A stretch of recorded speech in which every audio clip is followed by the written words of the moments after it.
Ria TV, True FM. Say Ria TV, True FM. On Ria TV, into Truth FM 96.1.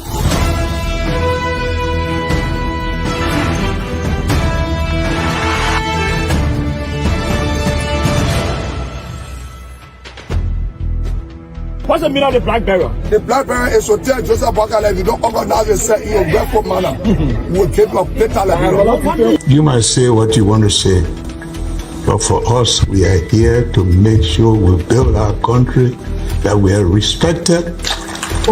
We have donors that are coming because of the confidence.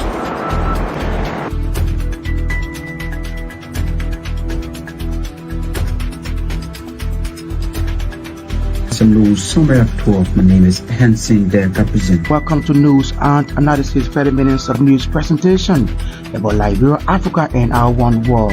Presenting this newscast is proudly sponsored by Orange Liberia and EcoBank Liberia Limited.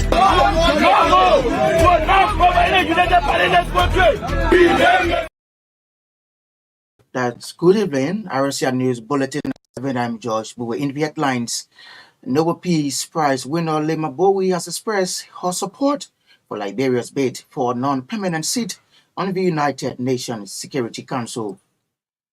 Foreign Minister Sarah Beslow Yanti is expected to join her counterparts around the world at the upcoming Women Foreign Ministers meeting in Toronto, Canada. State security officers have arrested a man identified as Ibrahim and Khalif Sharif for reportedly attempting to overthrow General Mamadi Doumbouya, president of the Republic of Guinea, through the border between Liberia and Guinea. And off the home front, Islamic insurgents in Burkina Faso have stepped up attacks on civilians, carrying out door-to-door killings, slaughtering churches, and targeting Christian worshippers. A report by campaign groups Human Rights Watch says. Those were the headlines. Now the news in detail. Nobel Peace Prize winner Lema Bowie has expressed her support for Liberia's bid for a non-permanent seat on the United Nations Security Council. The government of Liberia is vying for a non-permanent seat on the UN Security Council at the ongoing assembly in New York. The United States has called on permanent Liberians to join the campaign. Among permanent Liberians asked by the government to join are 2011 laureate Lema Bowie, former President Ellen Johnson Sirleaf, and George Weah. In an official Facebook post on Wednesday, Madam Bowie said she is honored to support the government in their bid for a non-permanent seat on the United Nations Security Council. She said the United Nations played a pivotal role in abating the conflict in Liberia in 2003, adding a non-permanent seat on the United Nations Security Council will allow Liberia to continue to make contributions to the legacy of peace and conflict resolution that the nation and citizens have worked tirelessly to cultivate.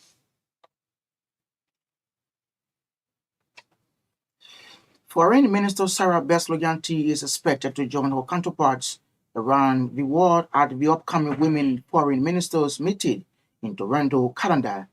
The high-level meeting, co-hosted by the governments of Jamaica and Canada, will take place from September 19 to 20 in Toronto, Canada. This gathering aims to address the most pressing global challenges and strengthen the influence of women in global diplomacy. According to Foreign Ministry release, the two-day conference will tackle key issues such as global peace and security, economic development, climate change, and inclusive diplomacy. Minister Yanti is expected to bring Liberia's perspective on these important matters, emphasizing the nation's commitment to advancing peace, security, and women's empowerment, both at home and on the international stage. The meeting will be held under the theme Advancing Gender Equality and Empowering Women Through Diplomacy, and will offer a platform for collective dialogue and collaboration among female leaders in foreign policies. State security officers have arrested a man identified as Ibrahim and Khalif Sharif for reportedly attempting to overthrow General Mamadi Doumbouya, president of the Republic of Guinea, through the border between Liberia and Guinea. Suspect Sharif, according to RCR judicial correspondent was forwarded to the Monrovia City Court for criminal prosecution with multiple offenses, but was later remanded at the Monrovia Central Prison. His charges range from mercenary, armed insurrection, criminal facilitation, criminal conspiracy, criminal solicitation, and paramilitary activities. Our judicial correspondent further revealed that due to lack of jurisdiction over suspect Sherry's criminal case, City Court Magistrate Ben Barker was transferred to Criminal Court A as provided by law. Prior to Magistrate Barker's action, State Securities accounts to the court accused suspect Ibrahim and Khalif Sharif for recruiting several individuals in Liberia to serve as mercenaries for armed operations in Guinea. It further states that suspect Sharif was given 115,000 United States dollars by former Guinean President Dr. Alpha Conde for the execution of the planned subversion of the current Guinean government.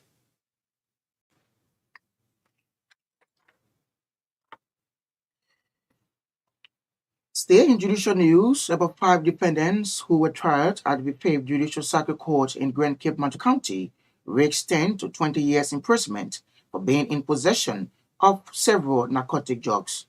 Defendant Tinan Morris, age 30, Tonin Okoye, age 58, and others, according to RCI judicial correspondent, have admitted to the act when their indictment were read to them in court to avoid wasting court time. But another defendant with same offense has pleaded not guilty, thereby joining state prosecutors as provided by Chapter 25, Section 25.5 of the Criminal Procedure Law of Liberia. Judge Usman Fekas has since instructed the clerk of the court to communicate with the probation office of Grand Jide County, that's Grand Cape Mountain County, to do an investigation report for the 5 defendants consistent with Chapter 5, Section 5.35 of the Pertinence Guideline Booklet.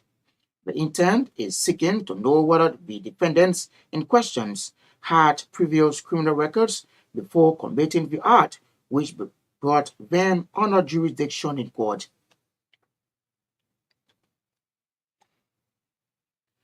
The Institute for Research and Democratic Development Executive Director has hailed the Liberian government headed by President Joseph Boakai for improving the country's security sector. Dan Sai said the level of work in protecting the safety of citizens within 9 months of the Unity Party government is commendable. According to him, there are total reduction in crimes, cases, harassment, and intermediation for the past months.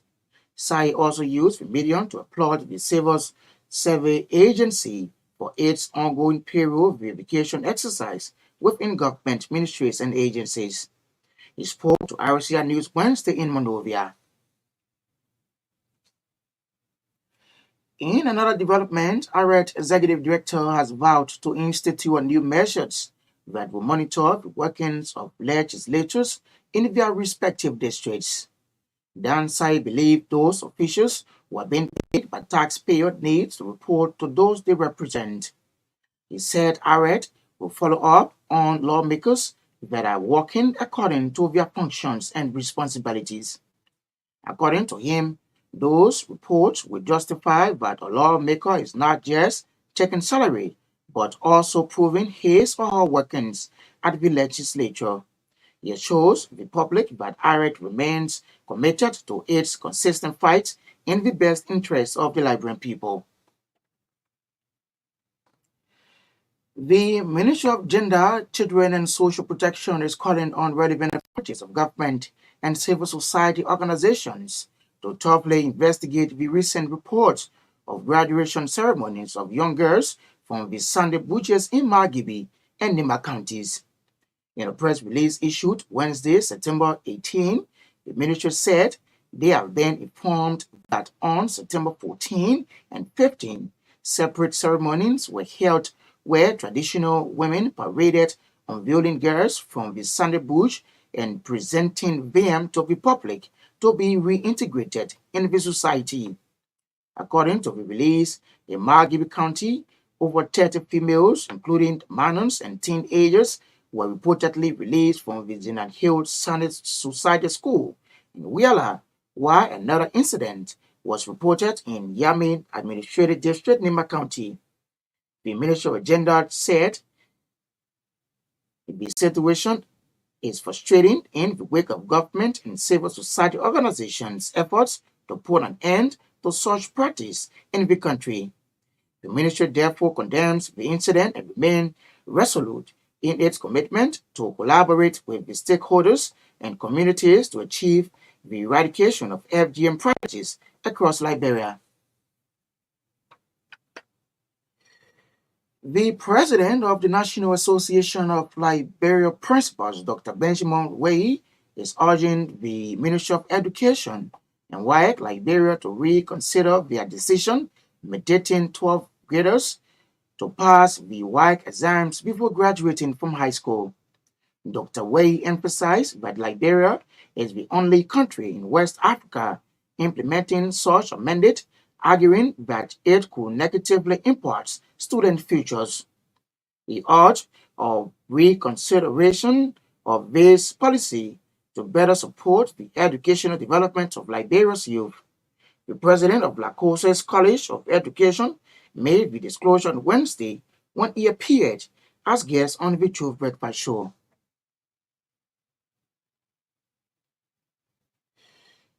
The People's Bidding Office in Zweju-Grangida County has reportedly intervened in resolving the disagreement regarding the closure of Smart FM in the region. Grangida County Superintendent Elliot Grant said the brief closure of the station was to prevent fighting between two groups over the radio station. But speaking in an interview Monday in Monrovia, Superintendent Grant said the current management team and board of directors have violated the laws governing Smart FM by overstaying in office.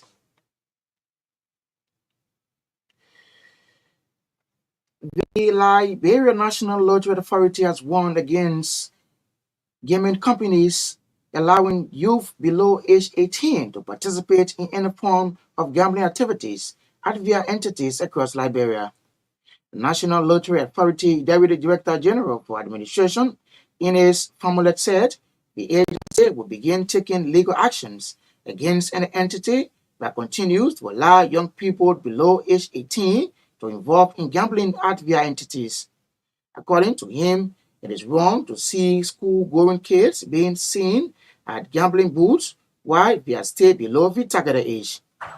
He added that any institution that would challenge the mandate of the authority will be dealt with in accordance with the Liberian law.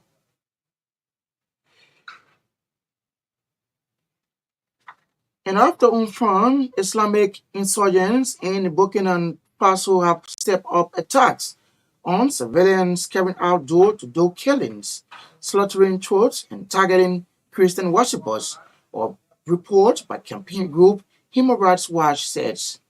It quoted data showing that more than 6,000 deaths, including around 1,000 civilians killed by Islamic insurgents, have been recorded in the West African states in the fight that's the first 8 months of the year. Burkina Faso has been battling jihadist groups, including those linked to Al-Qaeda and Islamic State, since 2016. When Captain Ibrahim Touré seized power in a coup 2 years ago, he pledged to improve their security situation. Within 2 or 3 months, however, the violence has only escalated. To end this news, a recap of our top stories.